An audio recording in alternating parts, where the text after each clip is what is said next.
শিক্ষার্থী বন্ধুদেরকে স্বাগত জানিয়ে শুরু করছি উচ্চ মাধ্যমিক বীজগণিতের আজকের লেকচার। তো গত লেকচারে আমরা নির্ণায়ক সম্পর্কে প্রাথমিক ধারণা পেয়েছি। আজকের লেকচারে আমরা নির্ণায়কের গুণাবলী সম্পর্কে জানব।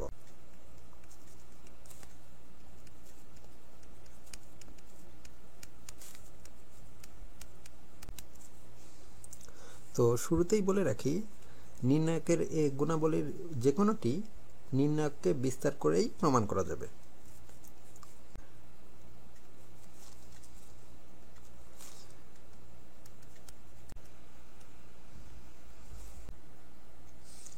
তো প্রথমেই আমরা নির্ণায়কের যে ধর্মটি সম্পর্কে জানব তা হলো, আমরা গত লেকচারে উল্লেখ করেছি যে নির্ণায়কের যে কোনো সারি বা কলাম বরাবর বিস্তার করলে নির্ণায়কের একই মান পাওয়া যায়। অর্থাৎ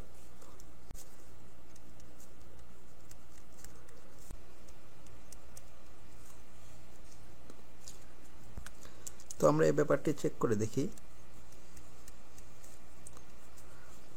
যেমন আমরা একটি নির্ণায়ক ডি বিবেচনা করি, যার এন্ট্রিগুলো হলো A1, B1, C1, A2, B2, C2, A3, B3, C3।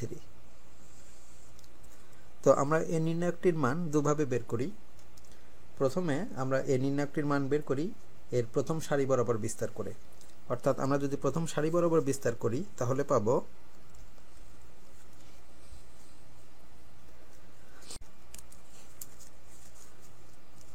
তো এটি আমাদের প্রথম সারি। তো এই প্রথম সারি বরাবর বিস্তার করলে আমরা পাবো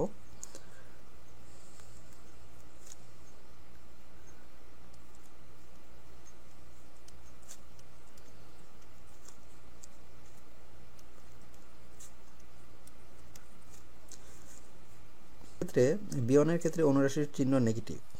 এ কারণে এক্ষেত্রে আমরা এই দুটিকে আগে গুণন করব। অর্থাৎ তাহলে হবে A3C2 মাইনাস, এরপরে এই দুটিকে গুণন করব।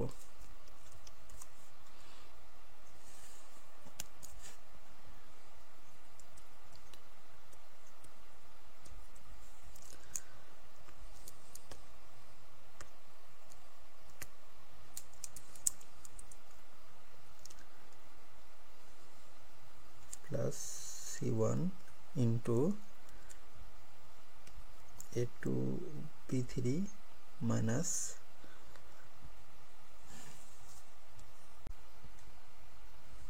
তো আমরা এটা পাচ্ছি প্রথম সারি বরাবর বিস্তার করে।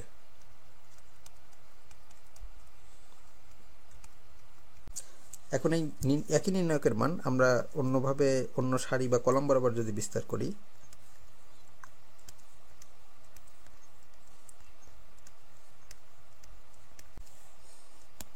যেমন আমরা এক্ষেত্রে যদি দ্বিতীয় কলাম বরাবর বিস্তার করি তাহলে পাব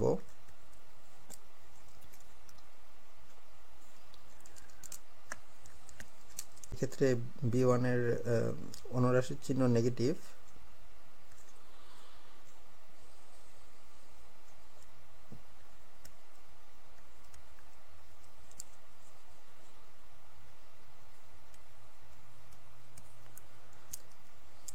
এরপরে B2 এর অনুরাশির চিহ্ন পজিটিভ, তাই এটি হবে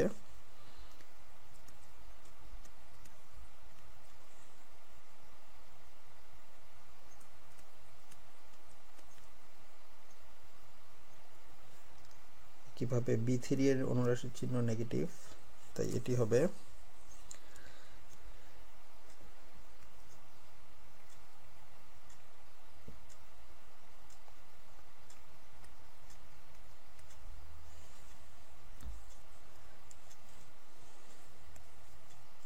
তো আমরা এটি পাই দ্বিতীয় কলাম বরাবর বিস্তার করে।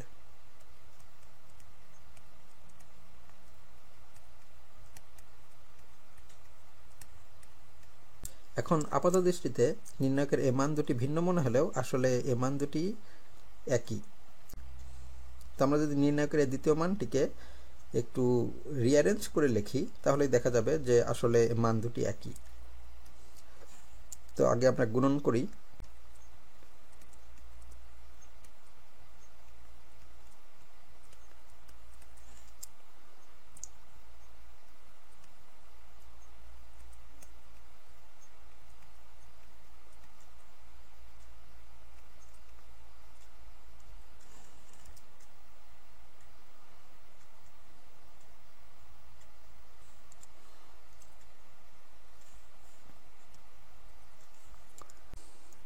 তো দ্বিতীয় ক্ষেত্রে আমরা নির্ণায়কের যে মানটি পেয়েছি সেটি প্রথম ক্ষেত্রে আমরা যে নির্ণায়কের মানটি পেয়েছি তার সমান দেখানোর জন্য আমরা যদি দ্বিতীয় ক্ষেত্রের রাশিটিকে একটু রিঅ্যারেঞ্জ করে লিখি তাহলেই আমরা দেখতে পাবো যে তারা পরস্পর সমান। তো এটি দেখানোর জন্য আমাদের প্রথম ক্ষেত্রে নির্ণায়কের মানের এটি হলো প্রথম পদ, এটি হলো দ্বিতীয় পদ এবং এটি হলো তৃতীয় পদ। তো প্রথম ক্ষেত্রের প্রথম পদটি পাওয়া যাবে যদি আমরা দ্বিতীয় ক্ষেত্রে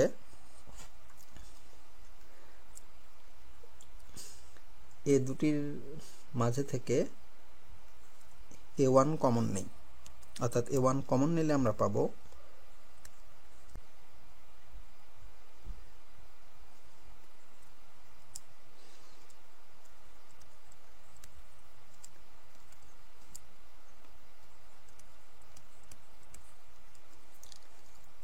একইভাবে প্রথম ক্ষেত্রের দ্বিতীয় পদটি পেতে আমরা যদি এটি এবং এটির মধ্যে থেকে b1 কমন নেই তাহলেই আমরা প্রথম ক্ষেত্রের দ্বিতীয় পদটি পেয়ে যাব। অর্থাৎ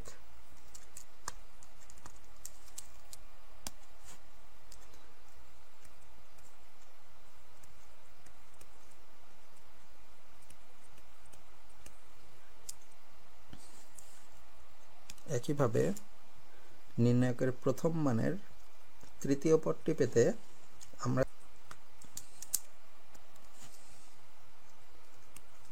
এই দুটি পদের মাঝে থেকে c1 কমন নেই তাহলেই আমরা তৃতীয় পদটিও পেয়ে যাব। অর্থাৎ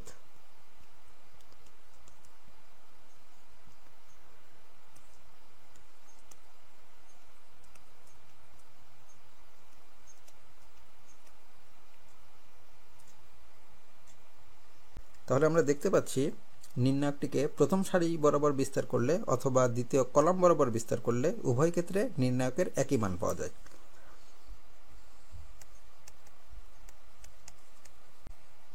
একইভাবে আমরা যদি অন্য যে কোনো কলাম বা সারি বরাবর বিস্তার করতাম তাহলেও নির্ণায়কের এই একই মান পেতাম।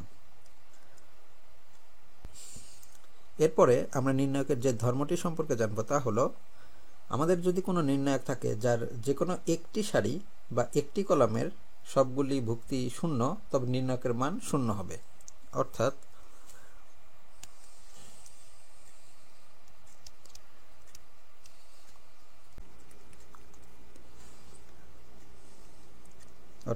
নির্ণায়কের যে কোনো একটি সারি বা কলামের ভুক্তিগুলো শূন্য হলেই নির্ণায়কের মান শূন্য হবে। আমরা একটি উদাহরণ বিবেচনা করি যে নির্ণায়কের প্রথম কলামের সবগুলো ভুক্তি শূন্য, যেমন ডি একটি নির্ণায়ক হলে এর প্রথম কলামের ভুক্তিগুলো হলো 0 0 0 এবং বাকি ভুক্তিগুলো হলো b1 c1 b2 c2 b3 c3। তো এই নির্ণায়কের যদি আমরা মান বের করি তো আমরা যদি প্রথম কলাম বরাবর বিস্তার করি তাহলে আমরা পাবো 0 into b2 c3 minus b3 c2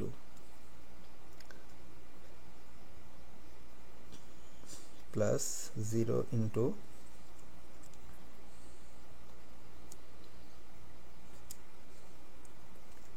b3 c1 minus b1 c3 plus b1 c2 minus b2 c1। তো আমরা দেখতে পাচ্ছি এই নির্ণায়কটির মান 0। এরপরে আমরা নির্ণায়কের যে ধর্মটি সম্পর্কে জানব তা হলো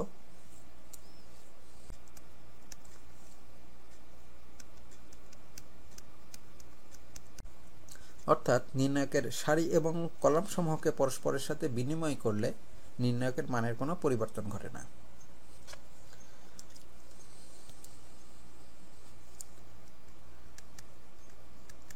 যেমন ডি যদি কোনো নির্ণায়ক হয়, এর এন্ট্রিগুলো হলো a1 b1 c1 a2 b2 c2 a3 b3 c3।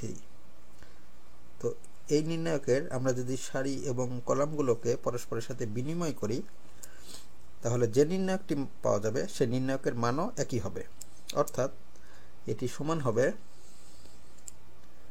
a1 a2 a3 b1 b2 b3 c1 c2 c3। এই নির্ণায়কটির মানও একই হবে।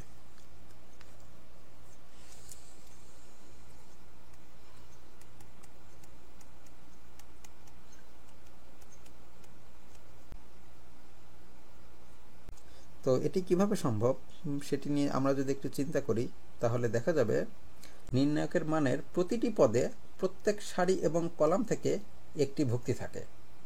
ফলে সারিগুলি কলাম এবং কলামগুলিকে সারিতে পরিণত করলে পদগুলোর মানের কোনো পরিবর্তন ঘটে না। এ কারণে নির্ণায়কের মান অপরিবর্তিত থাকে।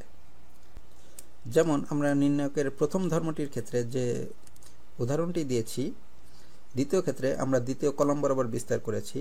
তো এক্ষেত্রে আমরা নির্ণায়কের এই মানটির প্রতিটি পদ যদি বিবেচনা করি তাহলে দেখা যাবে এর প্রতিটি পদে নির্ণায়কের প্রতিটি সারি এবং কলাম থেকে একটি করে ভুক্তি আছে।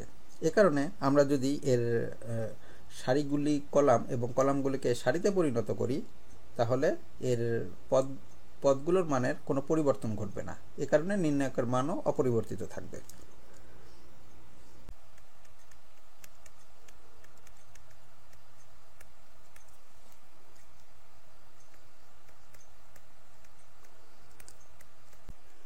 এরপরে আমরা নির্ণায়কের যে ধর্মটি সম্পর্কে জানব তা হলো আমরা যে কোনো নির্ণায়কের যদি দুটি কলাম বা যে কোনো দুটি সারি যদি পরস্পর স্থান বিনিময় করি তবে নির্ণায়কের চিহ্ন পরিবর্তিত হবে কিন্তু এর সংখ্যা মান অপরিবর্তিত থাকবে। অর্থাৎ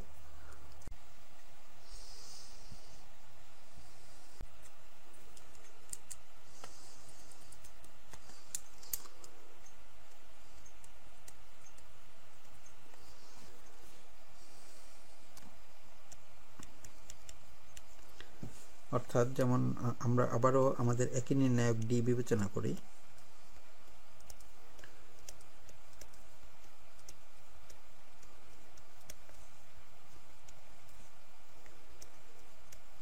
তো এই নির্ণায়কটির ক্ষেত্রে এটি হলো আমাদের প্রথম কলাম এবং এটি হলো দ্বিতীয় কলাম। অর্থাৎ ধরা যাক কলাম 1 এবং কলাম 2। তো আমরা এই কলাম 1 এবং কলাম 2 যদি পরস্পরের সাথে বিনিময় করি তাহলে যে নির্ণায়কটি পাবো তা হলো b1 b2 b3 a1 a2 a3 c1 c2 c3। তো এই বাম পাশের নির্ণায়ক এবং ডান পাশের নির্ণায়কের মান সংখ্যা মান একই থাকবে, তবে চিহ্ন বিপরীত হবে। অর্থাৎ এদেরকে সমান লেখা যাবে যদি আমরা এর সামনে একটি নেগেটিভ চিহ্ন বসিয়ে দিই। তো এক্ষেত্রে আমরা যেটা করেছি সেটি হলো কলাম 1 এবং কলাম 2 ইন্টারচেঞ্জ করেছি।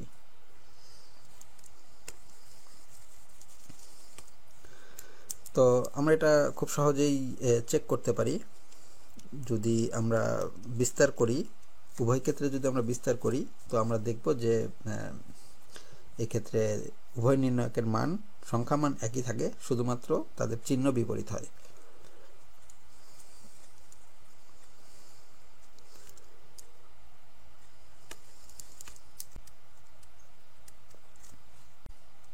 এখন নির্ণায়কের এই ধর্মটিকে আমরা আরেকটু জেনারেলাইজ করতে পারি, যে দুটি কলাম বা দুটি সারি যদি পাশাপাশি না হয়ে তারা যদি যে কোনো দুটি কলাম বা যে কোনো দুটি সারি হয়, তাহলে এই ক্ষেত্রে একই শর্ত প্রযোজ্য হবে, অর্থাৎ নির্ণায়ক দুটির সংখ্যামান অপরিবর্তিত থাকবে, তবে চিহ্ন পরিবর্তিত হবে। এটি এ কারণে সম্ভব হবে, কারণ আমরা যদি যে কোনো দুটি কলাম বা যে কোনো দুটি সারিকে পরস্পরের সাথে বিনিময় করতে চাই, তবে আমাদের সবসময় বিজোড় সংখ্যক পদক্ষেপের দরকার হবে। এটি তোমরা নিজেরাই, অর্থাৎ আমরা বলছি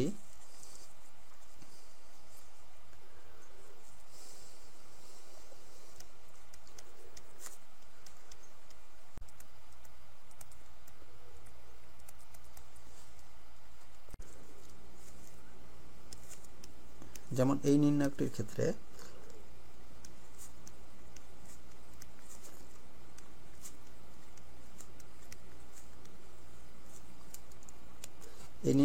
ক্ষেত্রে আমরা যদি কলাম 1 এবং কলাম 3 কে পরস্পরের সাথে বিনিময় করতে চাই, তাহলে আমাদের 3টি পদক্ষেপের দরকার পড়বে। যেমন প্রথমটি হলো, আমাদের প্রথম পদক্ষেপ হবে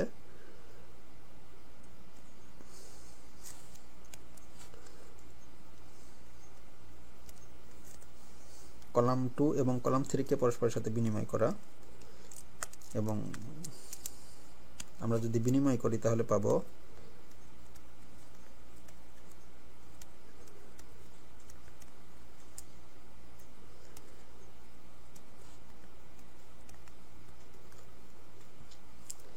এরপরে, তো এটি হলো আমাদের প্রথম পদক্ষেপ। এরপরে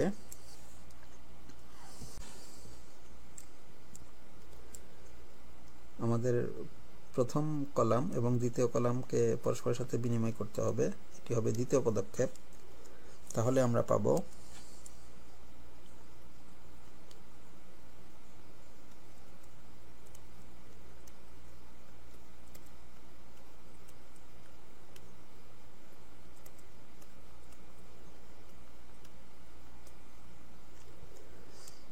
এবং সর্বশেষ দ্বিতীয় কলামটিকে তৃতীয় অবস্থানে এবং তৃতীয় কলামটিকে দ্বিতীয় অবস্থানে আনতে হবে, অর্থাৎ এটি হবে আমাদের তৃতীয় পদক্ষেপ। এবং সেক্ষেত্রে আমরা পাবো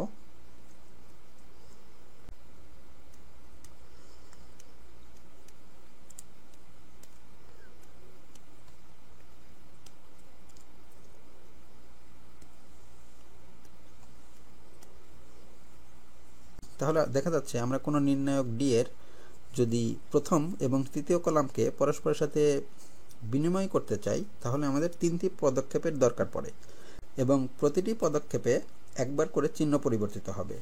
আমাদের এক্ষেত্রে সার্বিক চিহ্নের পরিবর্তন হবে -1⁻³ অর্থাৎ -1। একইভাবে নির্ণায়কের যে কোনো দুটি সারি বা যে কোনো দুটি কলামকে পরস্পরের সাথে বিনিময় করতে হলে সবসময়ই বেজোড় সংখ্যক পদক্ষেপের দরকার পড়বে। এ কারণে আমাদের সার্বিক চিহ্নের পরিবর্তন হবে -1, কারণ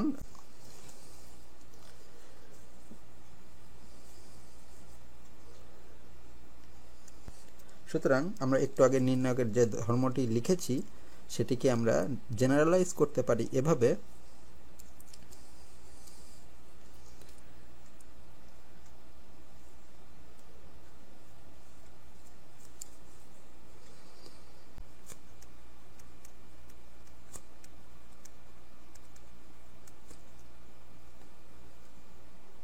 এরপরে আমরা নির্ণায়কের যে ধর্মটি জানব তা হলো, যদি কোনো নির্ণায়কের দুটি সারি বা দুটি কলাম পরস্পর সমান হয়, অর্থাৎ একই রকম হয়, তাহলে নির্ণায়কের মান 0 হয়। অর্থাৎ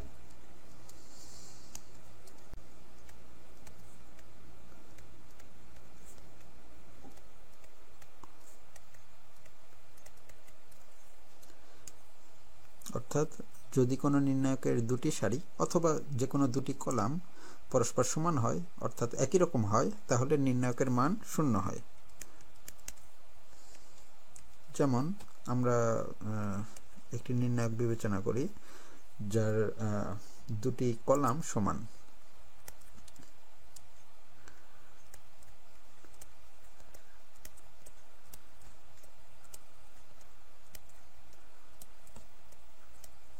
তো এই নির্ণায়কের ক্ষেত্রে আমাদের দ্বিতীয় কলাম এবং তৃতীয় কলাম পরস্পর সমান, তো এই নির্ণায়কের মান হবে 0, কারণ এক্ষেত্রে আমাদের কলাম 2 এবং কলাম 3 পরস্পর সমান।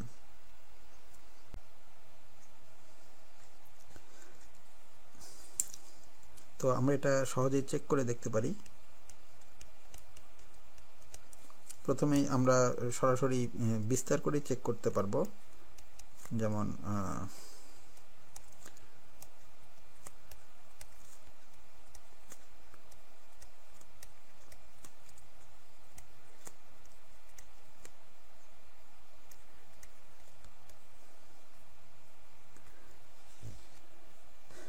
এই ক্ষেত্রে আমরা যদি প্রথম কলাম বরাবর বিস্তার করি তাহলে পাবো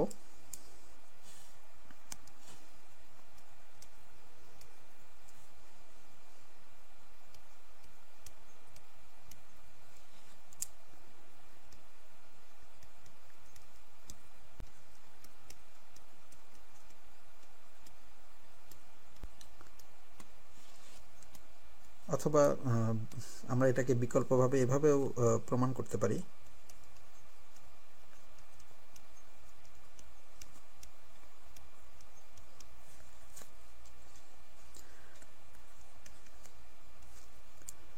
আমরা একটু আগে নির্ণায়কের যে ধর্মটি শিখেছি সেটাকে ব্যবহার করে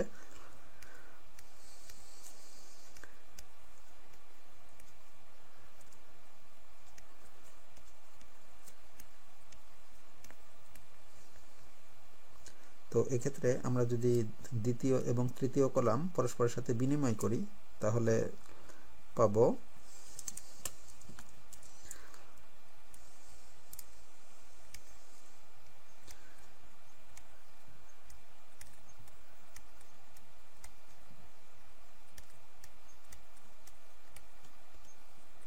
এক্ষেত্রে আমরা দ্বিতীয় কলাম এবং তৃতীয় কলাম পরস্পরের সাথে বিনিময় করেছি, সুতরাং এর চিহ্ন পরিবর্তিত হয়ে যাবে। তো এক্ষেত্রে আমাদের সাইড নোট হবে C2 and C3 পরস্পরের সাথে বিনিময় করে। তো আমরা দেখতে পাচ্ছি আমাদের এই নির্ণায়কটিও D, অর্থাৎ আমরা যে নির্ণায়ক দিয়ে শুরু করেছিলাম ঠিক সেই একই নির্ণায়ক পাচ্ছি। অর্থাৎ সুতরাং আমরা যদি সরল করি তাহলে দেখা যাচ্ছে যে D এর মান 0, অর্থাৎ নির্ণায়ক D এর মান 0। এরপরে আমরা নির্ণায়কের যে ধর্মটি জানব তা হলো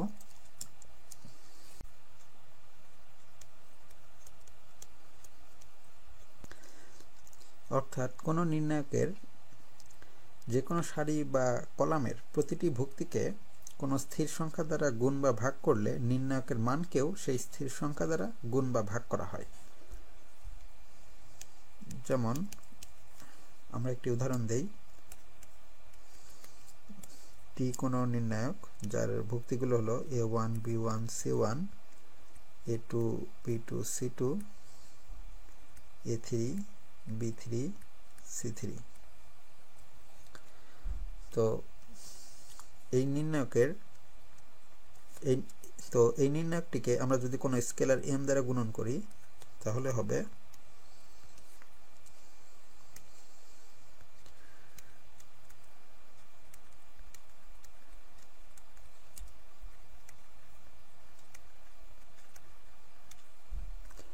তো কোনো নির্ণায়ককে একটি স্কেলার m দ্বারা গুণন করা অর্থই হলো এর যে কোনো একটি সারি বা কলামের প্রতিটি ভুক্তিকে সেই স্কেলার দ্বারা গুণন করা। যেমন এটাকে আমরা লিখতে পারবো শুধুমাত্র প্রথম কলামের সবগুলো ভুক্তিকে গুণন করে m into a1 b1 c1 m into a2 b2 c2 m into a3 b3 c3। অথবা একে আমরা এভাবেও লিখতে পারবো, আমরা যদি প্রথম কলামকে গুণন না করে তৃতীয় সারিকে গুণন করতাম, তৃতীয় সারি সবগুলো এন্ট্রিকে গুণন করতাম, তাহলেও একই ব্যাপার দাঁড়াতো। তো অর্থাৎ a1 b1 c1 a2 b2 c2 m into a3 m into b3 m into c3। তো নির্ণায়কের এই ধর্মটিও নির্ণায়ককে বিস্তার করেই প্রমাণ করা যাবে।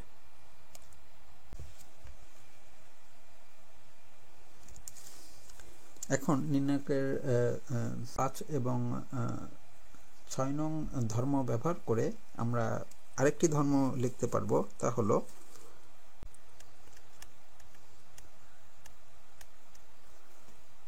অর্থাৎ নির্ণায়কের কোনো সারি বা কলামের ভুক্তিগুলি অন্য একটি সারি বা কলামের অনুরূপ ভুক্তিগুলির m গুণের সমান হলে নির্ণায়কের মান 0 হয়।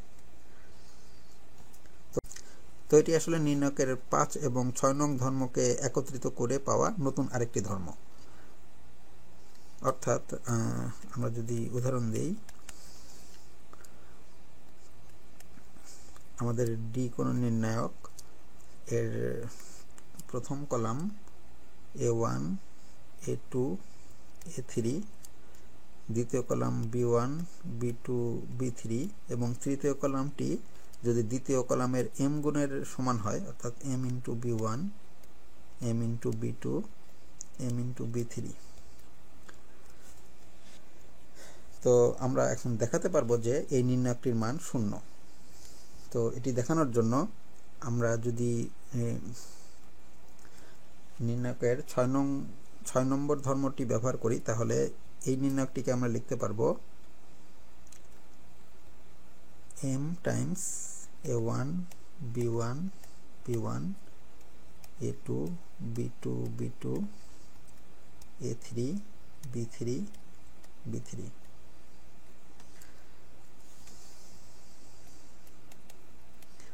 6 নং ধর্মের সাহায্যে। আবার এই নির্ণায়কটির মান আমরা 5 নং ধর্মে পড়েছি যে নির্ণায়কের যে কোনো দুটি সারি বা কলাম পরস্পর সমান হলে নির্ণায়কের মান 0 হয়। সুতরাং এই নির্ণায়কটির মান 0 হবে।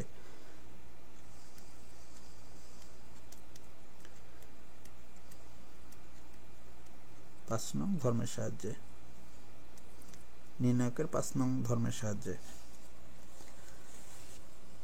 এরপরে আমরা নির্ণায়কের যে ধর্মটি জানব তা হলো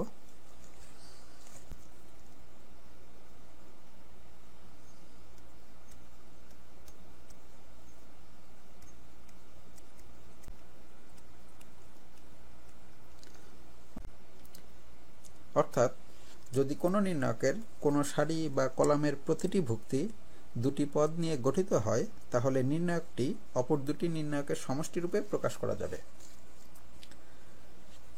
যেমন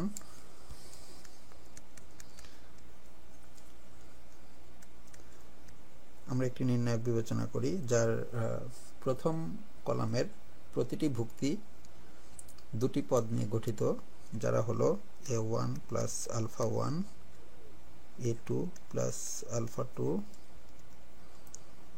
a3 প্লাস আলফা 3 এবং দ্বিতীয় কলামটি হলো b1 b2 b3 c1 c2 c3। তাহলে নির্ণায়কের ধর্মের সাহায্যে আমরা একে দুটি পৃথক নির্ণায়কের সমষ্টিরূপে প্রকাশ করতে পারবো। অর্থাৎ বাম পাশের নির্ণায়কটি হবে দুটি নির্ণায়কের সমষ্টি এবং নির্ণায়ক দুটি হবে a1 b1 c1 a2 b2 c2 a3 b3 c3 plus আরেকটি নির্ণায়ক alpha 1 b1 c1 alpha 2 b2 alpha 3 b3 c3 এই দুটি নির্ণায়কের সমষ্টি সমান, অর্থাৎ বাম পাশের নির্ণায়কটি হবে ডান পাশের এই দুটি নির্ণায়কের সমষ্টি সমান।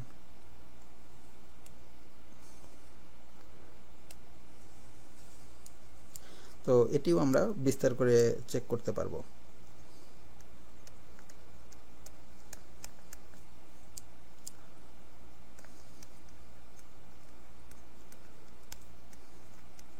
হিসাবে রেখে দিচ্ছি। এরপরে সর্বশেষ যে গুরুত্বপূর্ণ নির্ণায়কের ধর্মটি সম্পর্কে আমরা জানবো তা হলো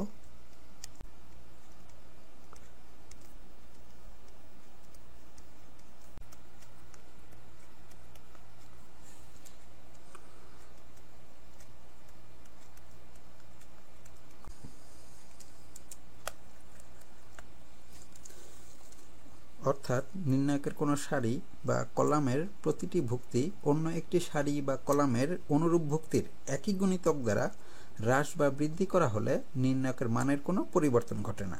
যেমন আমরা যদি একটা উদাহরণ দিই তাহলে ব্যাপারটি আরও পরিষ্কার হয়ে যাবে।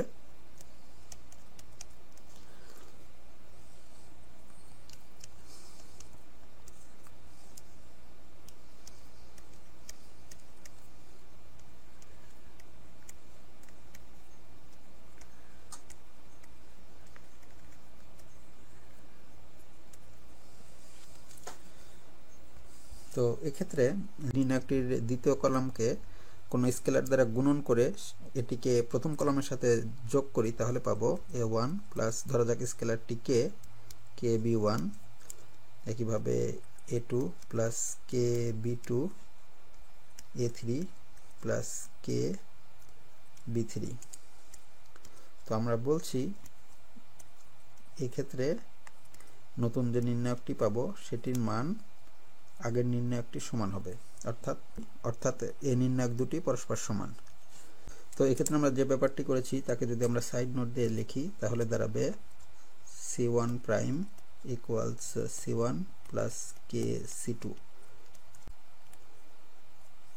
অর্থাৎ নতুন কলাম 1 পাওয়া যাবে আগের কলাম 2কে k দ্বারা গুণন করে তাকে কলাম 1 এর সাথে যোগ করে।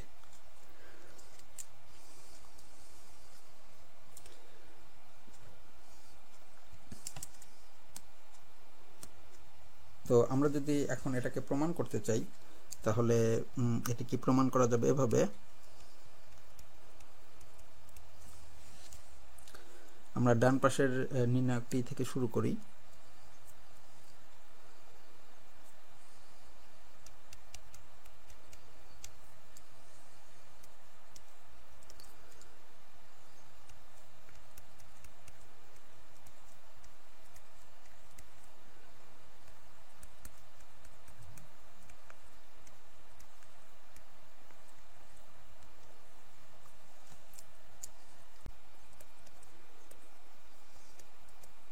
তো এক্ষেত্রে আমাদেরকে যে কোনো স্কেলার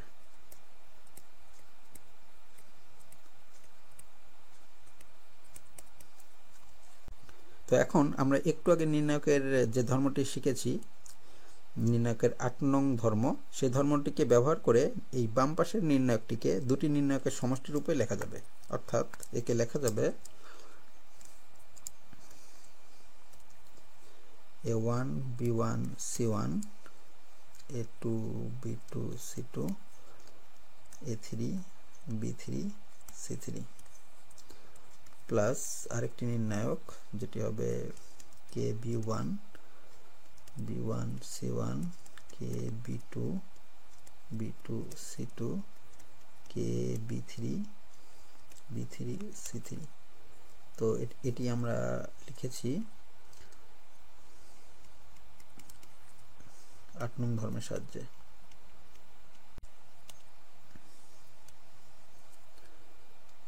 এখন এই ডান পাশের দুটির মধ্যে দ্বিতীয় নির্ণায়কটিকে আবার আমরা নির্ণায়কের 6 নং ধর্মের সাহায্যে লিখতে পারি এভাবে, অর্থাৎ স্কেলার কে কে আমরা কমন নিয়ে লিখতে পারি, অর্থাৎ এটি হবে b1 c1 b2 c2 b3 B3C3। তো আমরা এটা লিখলাম নির্ণায়কের 6 নং ধর্মের সাহায্যে। এখন নির্ণায়কের 7 নং ধর্মে আমরা জেনেছি নির্ণায়কের দুটি সারি বা কলাম একই হলে বা সমান হলে সে নির্ণায়কটির মান 0 হয়। তো এই নির্ণায়কটির মান 0 হবে, অর্থাৎ আমরা পাচ্ছি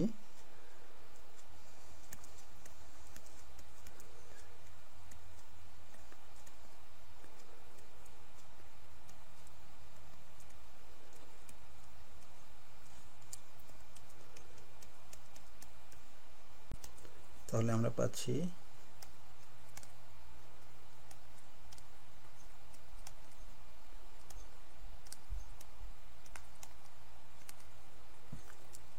যেটি হলো আমাদের নির্ণায়ক ডি।